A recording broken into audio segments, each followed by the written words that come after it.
nociceptif sur le système trigéminovasculaire. Et là, tout analgésique peut marcher chez certains, souvent il ne marche pas très bien dans les migraines, mais il peut très bien marcher. Dans ce cas-là, pourquoi donner autre chose? Vous avez les dérivés de l'ergotamine et puis vous avez les triptans qui sont des antidouleurs spécifiques de cette région trigéminovasculaire, plus spécifique. Ou alors il y a des traitements de fond sur lesquels je vais revenir dans un instant. Et là, je vous dirai que mon choix à moi ne correspond pas du tout à celui dans l'ordre, dans la liste, oui, mais dans l'ordre de préférence ne correspond pas du tout au consensus de la société Barani dont je vous ai parlé, qui est un très bon travail par ailleurs. Mais je ne donne pas la préférence à ceux à quoi ils donnent la préférence. Pour une question d'expérience sans doute. Moi, mon numéro 1, c'est le topiramate, appelé Epitomax en France. Mon numéro 2, c'est la riboflavine à forte dose. Et le numéro 3, la flunarizine, le sibélium. Ça, ce sont les trois, c'est pour moi. Après, je fais appel éventuellement à tous les autres, mais c'est ceux-là qui ont ma préférence.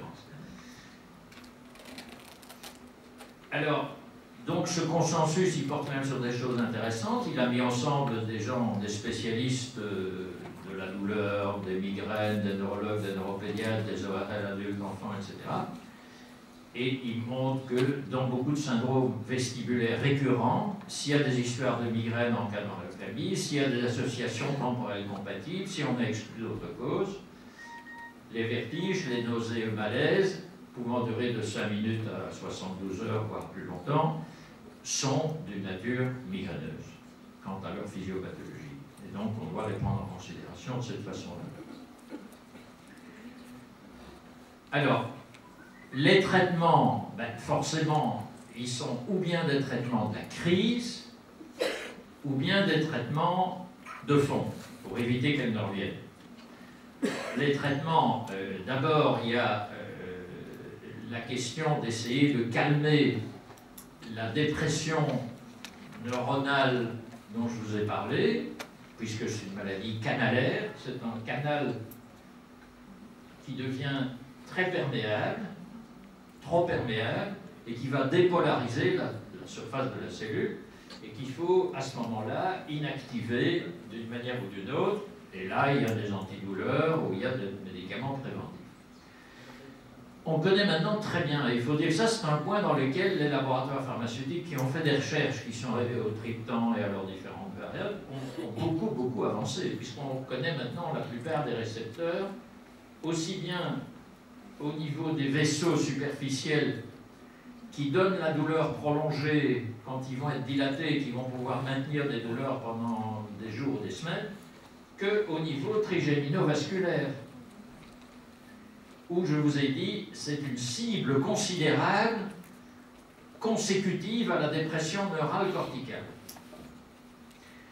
Donc on a maintenant une connaissance pharmacologique de tout ça, évidemment 100 fois plus complexe que ce que je vous explique maintenant, mais il faut bien se limiter dans le temps, qui a permis de vraies découvertes. Alors en gros, pour tous les syndromes vertigineux, avec ou sans moteur, qui s'apparentent, qui ont un mécanisme de ce type, les traitements aigus, ce sont les aspécifiques, nociceptifs, calmants banaux de la douleur, les spécifiques, l'ergotamine, les triptans et d'autres. Les traitements préventifs, ce sont des régulateurs des canaux, ce sont les inhibiteurs de la vague dépressive de l'EAO dont je vous ai parlé, et éventuellement des inhibiteurs NMDA sur lesquels je n'entrerai pas dans le détail. Je vous ai dit que moi, mon premier choix comme traitement de fond, c'est le topiramate, à des doses qui, selon les pays européens, vendus sous le nom d'Epitomax ou Topamax, à des doses de 25 à 100 mg par jour pour une surface d'adulte, 1m² 73 en moyenne, donc il faut régler en fonction de la surface,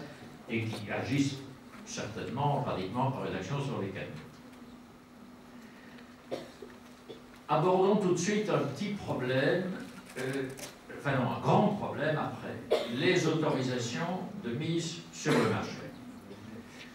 Eh bien, je vous rappelle qu'en tout cas en France et en général en Europe, au Maroc je ne sais pas, mais en tout cas en France et en Europe occidentale, en gros, nous prescrivons aux enfants 50% de tous les traitements différents que nous prescrivons sont hors mise autorisation de mise sur le marché. Pas en volume, évidemment, pas, mais en médicaments différents prescrits dans un hôpital ou une consultation. La moitié n'ont pas d'autorisation de mise sur le marché. Pourquoi? Parce que les laboratoires pharmaceutiques ne veulent pas prendre des risques ou perdre de l'argent. Donc ils se disent, les pédiatres ou les médecins qui s'occupent d'enfants, qu'ils soient ORL ou neurologues ou quoi, n'ont qu'à, quand ils en ont marre de ne pas pouvoir avoir un médicament, ils prennent ce qu'on donne chez l'adulte, ils le prescrivent comme ça, ils s'arrangent avec les autorités publiques, et nous, on ne finance pas ça. Donc c'est une discrimination scandaleuse contre l'enfant et contre la femme enceinte à propos de la recherche de pharmacologie clinique dans nos pays. Est-ce que c'est mieux aux États-Unis? Non. Est-ce qu'on a fait des efforts? Oui. Ces efforts ont servi à quelque chose? À rien du tout.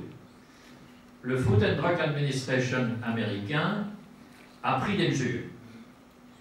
La Commission européenne, et je n'y suis pas tout à fait étranger, c'était du temps où Philippe Busquin était commissaire européen, et j'étais conseiller technique pour certaines matières, et avec l'aide du président Chirac à l'époque et d'autres, on a obtenu une directive européenne dont nous sommes encore fiers, à l'Agence européenne du médicament, qui était dirigée par notre excellent collègue pédiatre, que certains d'entre vous connaissent probablement, Daniel Brasseur. On a obtenu de prolonger d'1 an ou 2 ans le droit de brevet, si un dossier pour l'enfant est introduit en même temps qu'on introduit un dossier pour l'adulte. Et ça n'a à peu près rien changé. Pourtant, un droit de brevet d'1 à 2 ans, ce sont des milliards d'euros que ça peut rapporter à un laboratoire pharmaceutique. Mais malgré tout, ça n'a pas changé fondamentalement les choses. Et nous en revenons au fait que nous prescrivons sous notre propre responsabilité, sous celle du pharmacien, un petit peu conjointe, des médicaments hors AMM. Donc de dire que vous allez regarder, et il y a parfois des collègues, même des collègues français, qui ont l'audace de mettre, ne prescrivez pas hors AMM. Mais la moitié de ce que nous prescrivons est hors AMM dans tous les hôpitaux universitaires de France. Donc il faut en être conscient. C'est important dans un pays comme le vôtre, puisque le Maroc, j'admire profondément le Maroc pour une chose aussi, pour beaucoup d'autres choses, mais pour une chose aussi, c'est que vous avez une industrie pharmaceutique qui couvre une grande partie de votre consommation nationale. Ce qu'aucun autre pays voisin, ni la majorité des pays européens, ne font. Donc vous avez eu la sagesse et l'art au niveau gouvernemental, depuis longtemps, de garder une certaine mainmise sur une partie de l'industrie de délivrance du médicament. C'est une chance magnifique, mais donc vous devriez agir un peu maintenant là-dessus. Alors, donc les régulations de l'Union européenne sont maintenant bonnes, de même que celles du Food and Drug Administration américaine, mais ça n'a pas changé grand-chose. Question qui est souvent posée à propos des vertiges qu'on ne trouve pas et qu'on pense de nature migraineuse au sens large du mot et des migraines, est-ce qu'il faut faire des imageries? La réponse généralement donnée par l'ensemble des enseignants est de dire non, vous perdez de l'argent. Et c'est vrai que quand vous avez une clinique indiscutable, l'imagerie ne va rien vous faire gagner. Et cependant, je vous conseille formellement de faire une imagerie. Pourquoi? Parce que d'abord, vous pouvez avoir des coïncidences. Je me souviens d'un collègue extrêmement éminent et très proche de moi en plus, que probablement plusieurs d'entre vous connaissez ou connaissiez, qui fait une démonstration un jour à des étudiants en disant voilà, cet enfant a des migraines typiques, c'est complètement stupide de faire la moindre imagerie. Et le lendemain, cet enfant va mourir dans un autre hôpital avec un anévrisme qui s'était rompu. C'était probablement une coïncidence. Mais à ce moment-là, vous pouvez vous retrouver en justice et vous pouvez avoir votre réputation quand même en mauvaise situation. Donc ça, déjà après, il faut être patient dans la vie, il faut toujours être prêt à ce que le ciel vous tombe sur la tête, donc on ne sait jamais. Mais indépendamment de ça, dans un travail que j'avais fait avec Chantal Khalifa, qui était une cancérologue d'enfants à Villejuif, nous avons quand même vu que dans plus de la moitié des gliomes du tronc cérébral, il y a eu des phénomènes de type migraineux et vertigineux avant. Ça ne m'étonne pas particulièrement. Vous avez un gliome du tronc, vous allez modifier un peu la forme, le volume du tronc cérébral, ça va aller titiller un peu la région vestibulo des noyaux vestibulaires, des noyaux trigéminés que je vous ai montrés, donc ce n'est pas particulièrement étonnant.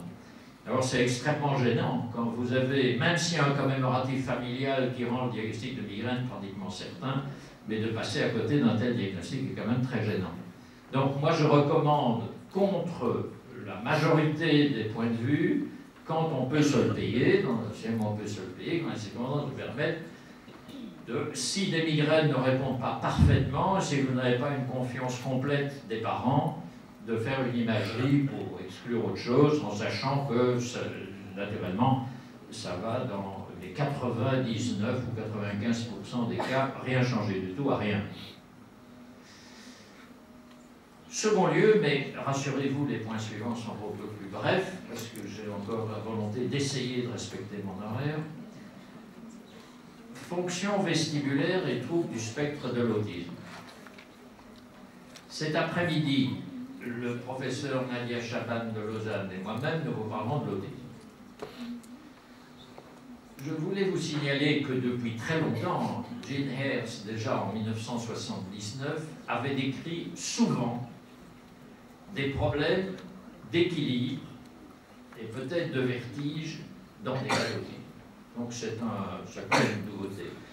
Dans l'étude de la Haute Autorité de Santé en France, dont j'ai présidé la Commission nationale autisme, dans l'étude britannique de 2013, un an après, dans l'étude belge sortie en novembre 2014, partout dans les grandes études longues, on retrouve des questions de vertige et des questions de problèmes de l'équilibre. D'ailleurs, certains groupes, sociétés, c'est un grand mot, américaines, ont développé des méthodes de thérapie d'intégration sensorielle destinées un peu à apporter remède à ça pour améliorer l'évolution des autismes. Deux choses à propos de ça. Premièrement, ces théories d'intégration sensorielle, jamais rien n'a été prouvé. Et l'Académie américaine de pédiatrie a déconseillé de continuer à utiliser ça sous cette forme-là, en disant que c'était du charlatanisme. Donc il faut être quand même prudent avant de... Mais en second lieu, ça vaut la peine de lancer des études, puisque nous sommes absolument sûrs depuis 1979 qu'il y a des problèmes qui peuvent avoir un certain intérêt, ne fût-ce que de diagnostic différentiel. Nous reviendrons sur l'autisme après-midi plus longtemps. Alors, les épilepsies avec vertige ou troubles de l'équilibre. Là, d'une part, et là, je voudrais beaucoup que mon ami Edouard Riff réagisse s'il est là ou s'il en a l'occasion. On a décrit un vrai cortex vestibulaire. Forcément, il y a une représentation corticale des fonctions vestibulaires. Donc, ça peut être à l'origine d'épilepsie vestibulaire. C'est généralement ça qui est considéré. En second lieu, il y a les épilepsies giratoires, il y a des épilepsies oculomotrices, il y a de nystagmus épileptique associé ou non à des vertiges, entre autres des épilepsies bilatérales, temporales et frontales. Et enfin, il y a des phénomènes de vertige dans certaines auras de crise épileptique. Je ne vais pas détailler ça. D'abord, comme nous avons deux éminents épileptologues ici, je leur laisserai faire des commentaires s'ils le souhaitent. Je vous dirai simplement que c'est une chose que vous devez prendre en considération aussi quand vous faites du diagnostic différentiel de vertige et de troubles de l'équilibre. Après, nous arrivons à d'autres troubles canalaires, des canaux de la membrane neuronale, n'ayant rien à voir avec la migraine, mais qui donnent assez souvent des problèmes de vertige ou de diagnostic différentiel vertige trouble de l'équilibre. Et là, il y a d'abord les ataxies épisodiques, mais ça en soi, c'est tout un domaine en soi, l'ataxie épisodique. Le plus souvent, le problème de diagnostic différentiel avec les vertiges n'est pas considérable, on tombe vite sur le fait que ce n'est pas des vertiges, mais enfin, dans certains cas, on peut quand même se tromper ou se tromper un bout de temps tant que ce n'est pas évident. Mais surtout, il y a les dyskinésies paroxystiques, en particulier les dyskinésies kinésigéniques et les dyskinésies non kinésigéniques. Alors ça, les dyskinésies non kinésigéniques, c'est quelque chose de très important à connaître cliniquement, parce que si vous passez à côté, le diagnostic ne sera jamais fait. Bon, il y a maintenant quelques pistes de génétique moléculaire, mais c'est pas ça, elles sont compliquées à suivre, et puis c'est pas ça qui va vous tirer d'affaire. Alors vous avez par exemple un enfant, ça peut évidemment exister chez l'adulte, qui est au lit, vous lui demandez de s'ouvrir, il est couché, vous lui demandez de se lever, de se mettre à marcher, il ne parvient pas à se mettre en route du tout, il est très hésitant, à ce moment-là il est comme ataxique ou vertigineux, et puis à un moment donné il se met en route et tout est démarré. Mais il y en a chez qui ça peut devenir être extrêmement paralysant, ou physiquement ou psychologiquement, et pris comme des vertiges.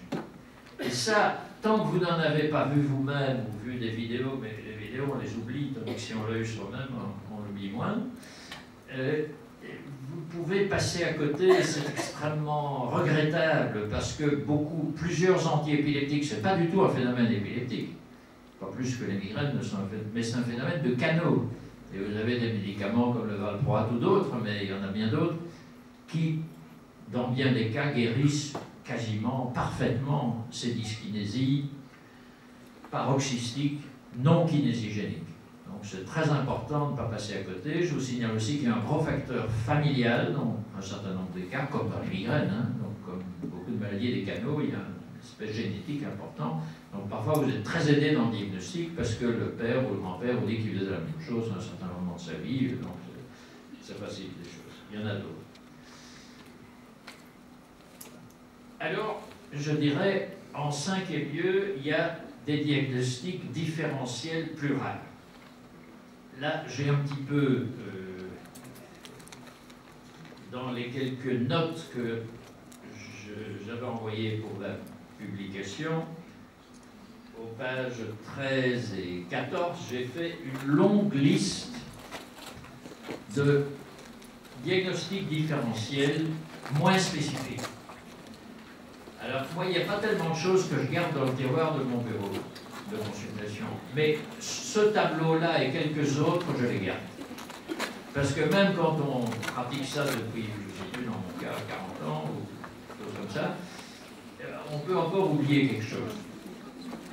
Je vous dirais en particulier si les collègues parisiens avaient eu ça dans leur... et que le diagnostic différentiel, là-dedans j'ai mis le Munchausen par procuration. S'ils avaient regardé ça, ils auraient pu éviter d'aller faire foutre en tôle un grand personnage marocain. Enfin, il n'y a pas que lui qui était mis, qui a été descendu à Paris récemment. Mais là, c'était pour une autre raison. Donc, ça vaut la peine d'avoir quelque chose comme ça. Celle-là, c'est pas parce que c'est moi qui l'ai faite, celle-là ou une autre, mais d'avoir un truc comme ça dans votre bureau si vous avez des vertiges que vous ne comprenez pas. Parce qu'il y a des choses auxquelles vous ne pouvez pas penser, et vous allez éventuellement y penser. Enfin, en deux mots, et ça introduira un petit peu aussi un autre aspect de ce que je dirais sur l'autisme après-midi, il faut une recherche du consensus pour le progrès thérapeutique. Dans des domaines où il n'y a pas de pensée totalement mature ou classique. Et ici, les confins entre ORL et neuro, sur ce point-là, il n'y a pas de choses classiques. Tout ce que vous lisez dans la littérature, je vous mets au défi d'avoir beaucoup de preuves rigoureuses. Donc, c'est une... Là, je voudrais rappeler une chose importante, c'est que maintenant, il y a un mot qui est dans la bouche de tout le monde, et heureusement, c'est une bonne chose, la médecine basée sur l'évidence scientifique, basée sur la preuve scientifique. Evidence-based medicine, comme disent tout le monde maintenant, moi y compris, et on enseigne ça aux étudiants en médecine, tant mieux. Généralement, après qu'ils ont dit ça, les professeurs qui enseignent ça, ou les étudiants se pâment. Ils disent « evidence-based medicine, ah, ah, ah ». Donc, il n'y a plus que ça. Bon, je n'ai rien contre ça, au contraire, mais je vous rappelle que ceux qui ont créé le concept, qui sont les gens de McMaster au Canada il y a 25 ans, ont commencé par dire qu'il n'y a en médecine que 30 à 40% des circonstances que nous avons sur lesquelles il y a des preuves rigoureuses scientifiques. Pour le reste, vous ne trouverez pas de preuves rigoureuses parce qu'il n'y en a pas. Est-ce qu'il y en aura peut-être un jour si on fait des plus grandes études, si on fait du double aveugle, si on fait tout ça, d'accord. Mais pour le moment, il n'y en a pas nécessairement. Et donc, ces domaines donc à ce moment-là, vous êtes bien obligé de tenir compte de l'expérience clinique des professionnels ce que nous essayons de faire aujourd'hui et dans d'autres circonstances, et des préférences du patient. Parce que si les patients ne veulent pas, bon, et spécialement si c'est de l'argent qui ne vient pas de votre, mais qui vient du budget public, qui vient de l'impôt finalement, comme c'est le cas en Europe occidentale. Vous êtes bien, avant de décider de donner de l'argent, de faire des chèques en blanc, vous êtes bien obligé quand même d'essayer d'avoir plus. Donc c'est aux confins de ça.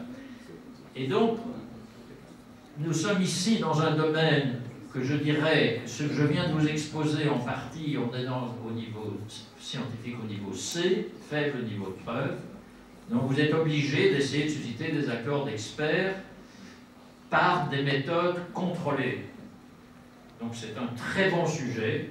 Sylvette Vienner et une autre personne à Bruxelles qui est au service d'ORL de l'hôpital universitaire d'enfants à Bruxelles, Sylvette Vienner à Robert Debré, quelques autres et moi-même, on est occupés à essayer de stimuler la création d'un groupe de réflexion sur le consensus dans les domaines migraine de l'enfant, vertige de l'enfant, trouble de l'équilibre de l'enfant, qui sont des domaines où en gros nous appliquons ce qu'on connaît en littérature adulte et dans lesquels il y a des consensus d'experts plus ou moins approuvés.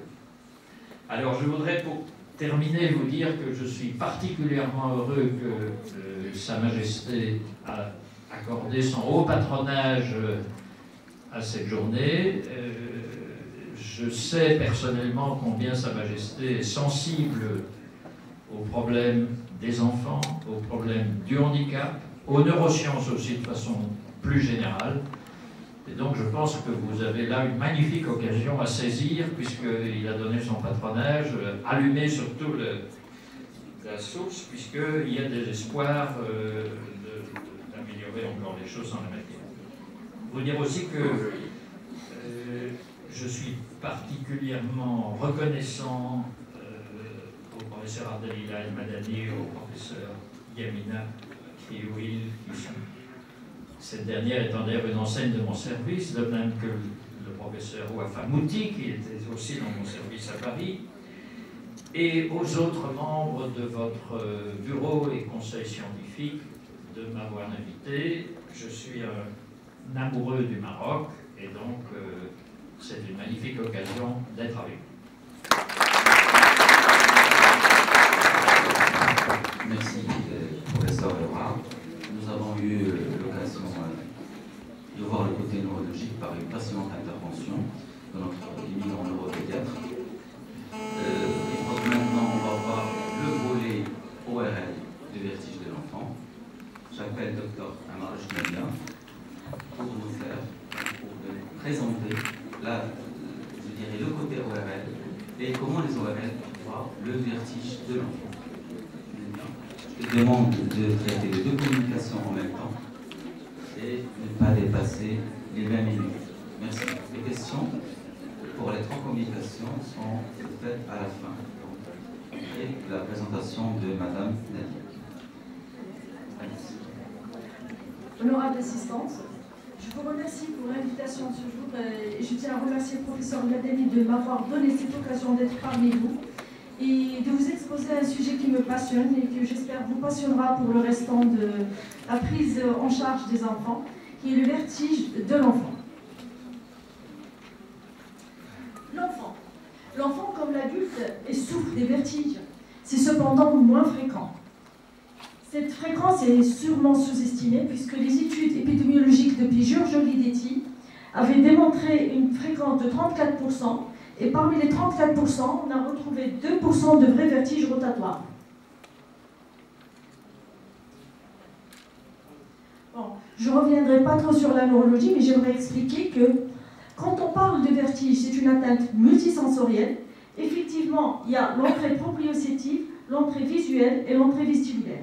Ces différentes informations nous permettent de nous orienter dans l'espace et vont cheminer dans le tronc cérébral. Le cervelet va agir autant qu'intégrateur et comparateur de l'information du mouvement. Ces informations vont passer au niveau hippocampique et surtout thalamique pour passer au niveau du cortex et générer principalement 3 réflexes.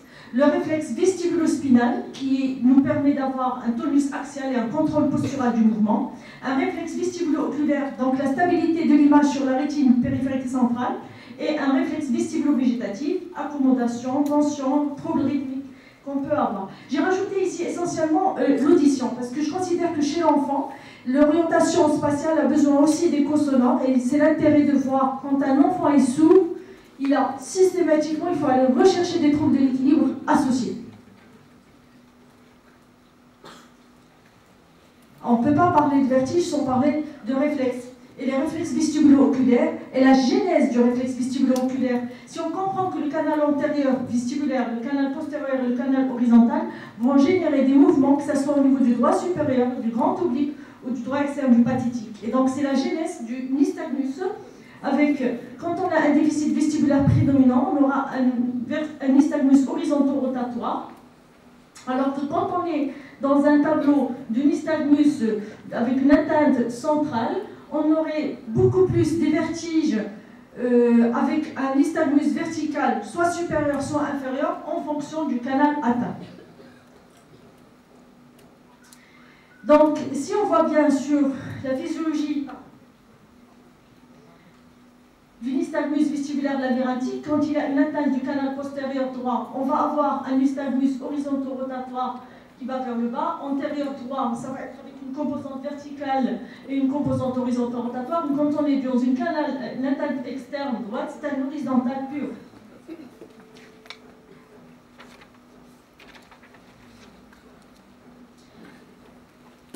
J'irai à l'essentiel pour dire que seule une origine non labyrinthique peut être affirmée sur l'absence de l'aspect d'un nystagmus non positionnel. Autrement dit, retenez qu'un nystagmus non positionnel, il est multidirectionnel, il est purement vertical, il est purement rotatoire, pendulaire, et à chaque fois qu'on a cet élément-là, on pensera systématiquement à la centralité.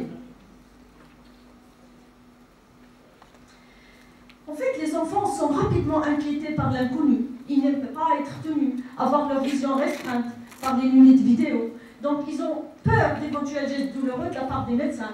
Et la longueur des tests pendant l'exploration du vertige les fatigue.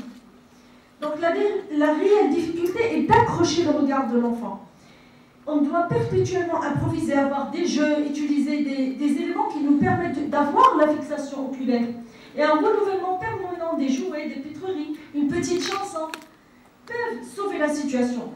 Effectivement, pour établir un diagnostic, la première source, c'est l'interrogatoire.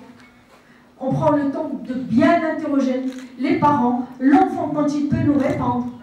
Le deuxième, bien sûr, est un bon examen. Que cherchons-nous? Que savons-nous de la maturation progressive des fonctions vestibulo-oculaires, vestibulo-spinales, cérébelleuses? Qu'est-ce qu'on explore? La vision périphérique, centrale, la proprioception, la maturation des organes sensoriels est-elle parallèle à la maturation neurologique? C'est l'intérêt d'avoir nos amis neurologues tout près. Donc, l'enfant vertigineux peut très bien ne pas coopérer très longtemps. Nous devons obtenir ce que nous voulons. Donc, est-ce qu'il a un gaze nystagmus? La poursuite lente, comment elle se passe? Le contrôle visuel du nystagmus par le tête de fixation, le nystagmus de position, puis vient le reste de l'examen. Qu'allons-nous apprendre par l'interrogatoire? Nous sommes maintenant devant un enfant qui peut nous répondre. Qu'est-ce qu'on va lui poser comme question? Qu'est-ce qu'il va nous dire? Maman, la maison me tombe. Le vent me pousse. Le chien me fait tomber. En fait, ils sont toujours un déplacement des objets et ce déplacement-là, il l'introduit à sa manière de parler. Est-ce que le vertige est arrivé alors que l'enfant jouait sagement dans son lit, en se levant? Est-ce que tout est apparu à la suite d'un traumatisme, d'une violence, traumatisme du rocher, fuite labyrinthique? Attends, notion du début, de la durée, des signes accompagnateurs, auditifs, céphalées, clonie, douleur abdominale, mal de transport. Attends connaissance des